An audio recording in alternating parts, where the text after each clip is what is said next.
You know, that happens every time. I can do it good once. I go back and I say film it, and it's always worse.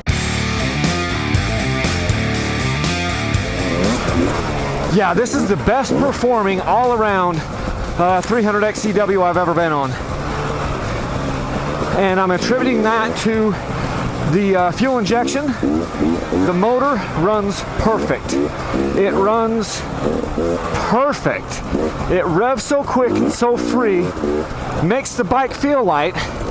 And then with the suspension revalving by moto experts there in Spanish Fork, Utah, this is the best balanced, best handling W I've ever been on.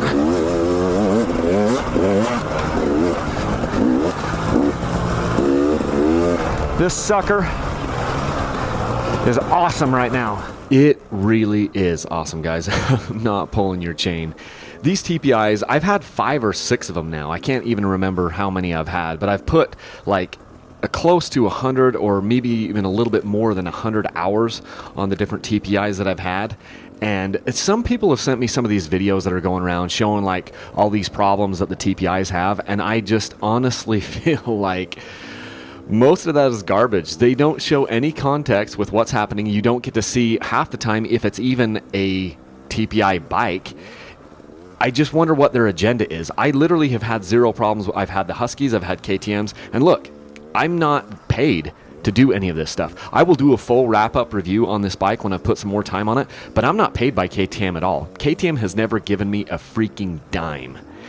On the contrary, I bought so many bikes from them. I've spent thousands and thousands and I mean, I bought like 20 bikes. You do the math. If a bike is between $8,000 and $9,500 and I bought 15 of them or whatever it is, you do the math and see how much I've paid them. I have no reason to tell you if some I have no brand loyalty. It's just that right now KTM makes the best bike for what I want to do, which is this off-road riding in the 2-stroke world. They just own that market. And these TPI bikes, they have run as good as any bike I've ever been on. Yeah, they're a little bit lean on the bottom end, you know. So, but that just makes them rev quicker and freer. So it isn't to say that they run perfect for everyone, because some people want the bike to run a little bit more rich down on the low end, so it can have a little bit more luggability and tractability. But for me, I think they run perfect. I think they run like the way a 2-stroke should run, and I think that it is the way of the future. It is coming. Like, in order for 2-strokes to stay with us, they're going to be EFI in the future, so we might as well just embrace the technology now. That doesn't say I don't love carbs, because I do, but we've got to embrace this when it's coming. Just one more thing I would add. If there were so many problems with these bikes, don't you think that I would have people emailing me, showing me examples of it? I've got over 130,000 subscribers on YouTube, and I've got like 67,000 followers on Facebook and Instagram. People email me every day, and I have not had not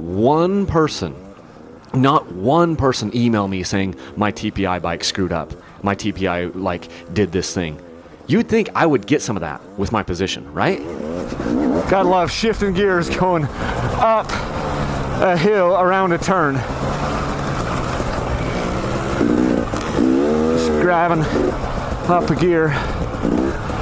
And don't get me wrong, I'm not saying that these bikes are perfect or that KTM or Husky is perfect. They do have flaws, and every once in a while weird things happen, you know. Silencers get plugged, air filters get plugged, like electronics can get kind of fouled up where things can start to like short out.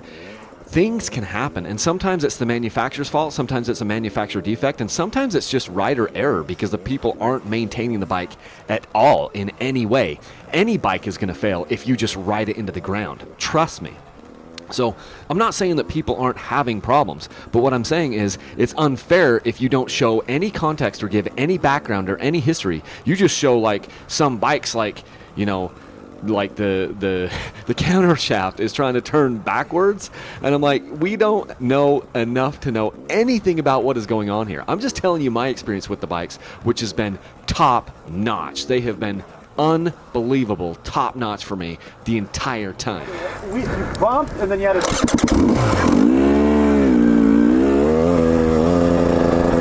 Let me start off by saying this is not the most intimidating obstacle of all time, but it is much, much more intimidating in person with this loose shell and how steep this rock face is right here at the very end. I mean, the last 3.5 feet of that thing are essentially straight up, and so it's just kind of intimidating. It was a really fun obstacle to hit, though. We did it over and over a few times, and the funny part is I made it clean that first time, and then I'm going to go back down and screw it up on my second attempt. I'm also not noticing that Sam is coming up through here, so I screw him up too, because you couldn't really see at the bottom that well. Come down, I should have waited. I thought I was going to get down and out of your way, and then you were right there, and I didn't know how to get out of your way.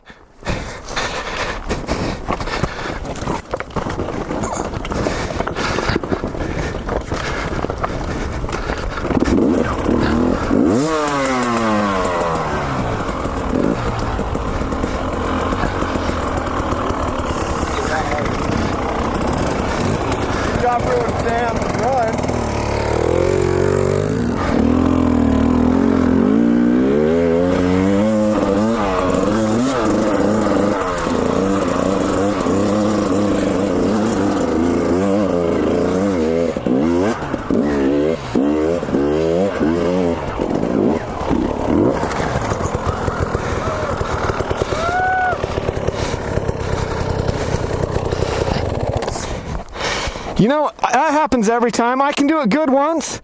I go back and I say film it, and it's always worse.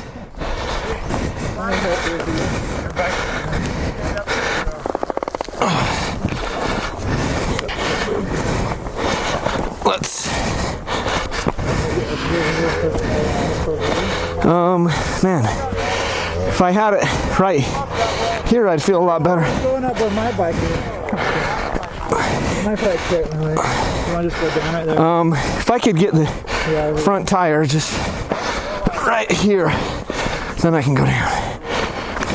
How's that? Okay, I got it.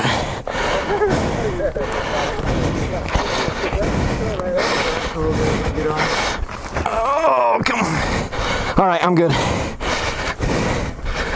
Try that again.